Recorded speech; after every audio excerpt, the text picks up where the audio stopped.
Hi friends. आज हम हमारे संविधान के भाग 4 में वर्णित नीति निर्देशक तत्वों को जानेंगे। नीति निर्देशक तत्व क्या हैं? सरकार की नीतियों और योजनाओं को निर्देशित करने वाले तत्व, जिससे कि हमारा देश लोक कल्याणकारी बन सके। यह सरकार के कर्तव्य और प्रेरणा स्रोत भी हैं। नीति निर्देशक तत्वों का उल्लेख हमारे संविधान के भाग 4 में किया गया है। यह अनुच्छेद 36 से अनुच्छेद 51 तक वर्णित हैं। नीति निर्देशक तत्व आयरलैंड के संविधान से लिए गए हैं और आयरलैंड का संविधान 1937 में बना था। नीति निर्देशक तत्व तेज बहादुर सप्रू समिति द्वारा तैयार किए गए हैं।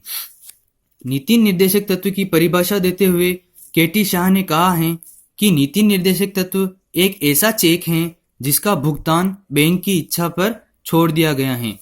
नीति निर्देशक तत्व न्यायालय द्वारा लागू नहीं किए जा सकते, अर्थात इन्हें वैधानिक शक्ति प्राप्त नहीं है। जिस प्रकार हम मौलिक अधिकारों का हनन होने पर उन्हें न्यायालय द्वारा लागू करवा सकते हैं, लेकिन नीति निर्देशक तत्वों को न्यायालय द्वारा लागू नहीं किया जा सकता।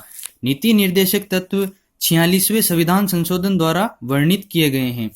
नीति निर्देशक तत्व द्वारा आर्थिक लोकतंत्र की स्थापना की गई है, जबकि मौलिक अधिकारों द्वारा राजनीतिक लोकतंत्र की स्थापना की गई है। नीति निर्देशक तत्वों पर प्रतिबंध नहीं लगाया जा सकता है, जबकि मौलिक अधिकारों पर प्रतिबंध लगाया जा सकता है। नीति निर्देशक तत्वों को कभी भी स्थगित नहीं किया जा सकता है, जबकि मौलिक अधिकारों को स्थगित किया जा सकता है।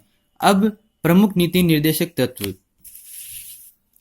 अनुच्छेद 38, राज्य द्वारा ऐसी सामाजिक व्यवस्था बनाना। सामाजिक व्यवस्था में आएगा सामाजिक, आर्थिक और राजनीतिक न्याय से युक्त सामाजिक व्यवस्था बनाना, जिससे कि हमारा देश लोक कल्याणकारी बन सके।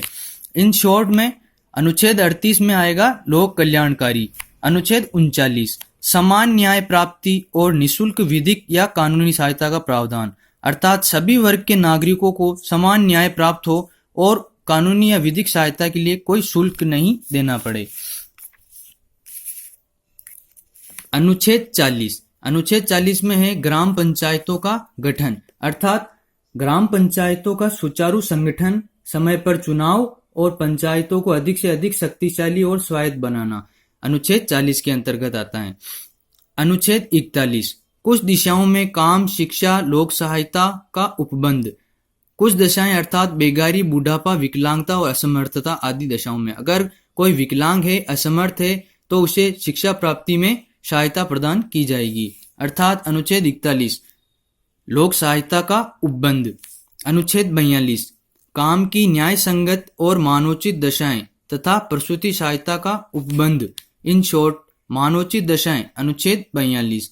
अनुच्छेद 43, कर्मकारों के लिए निर्वाह मजदूरी का प्रावधान और कुटीर उद्योगों का विकास। अनुच्छेद 43 में आएगा निर्वाह मजदूरी और उद्योगों का विकास। अनुच्छेद 43 क, कर्मकारों की प्रबंधन में भागीदारी का प्रावधान। अनुच्छेद 43 में था निर्वाह मजदूरी का प्रावधान और अनुच्छेद 43 क में है प्रबंधन में भागीदारी का, कर्मकारों की प्रबंधन में भागीदारी का प्रावधान। अनुच्छेद 43 ख, सहकारी समितियों को प्रोत्साहन, जो कि अभी अभी ऐड हुआ है। अनुच्छेद 43 ख में आएगा सहकारी समितियों को प्रोत्साहन। अनुच्छेद 44, एक समान सिविल संहिता का प्रावधान, अर्थात सभी वर्गों के नागरिकों के लिए समान कानून होना चाहिए। अनुच्छेद 45, 6 वर्ष से कम उम्र के बच्चों का स्वास्थ्य परीक्षण और निशुल्क व अनिवार्य प्राथमिक शिक्षा का प्रावधान, अर्थात इन शॉर्ट में बच्चे अनुच्छेद 45 और 6 वर्ष से कम उम्र के बच्चे, अर्थात बच्चे 4, 5, 6। अब आएगा अनुच्छेद 46। अनुच्छेद 46 में है अनुसूचित जाति और अनुसूचित जनजाति, अर्थात SC ST और दुर्बल वर्गों के हितों संबंधी प्रावधान। तो SC ST है अनुच्छेद 46 में।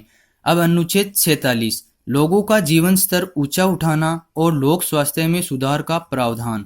इसका शॉर्ट है AK-47 से जीवन ऊंचा उठता है, ऊंचा उठता नहीं उठ जाता है, अर्थात अनुच्छेद 47 में है जीवन स्तर ऊंचा उठाना।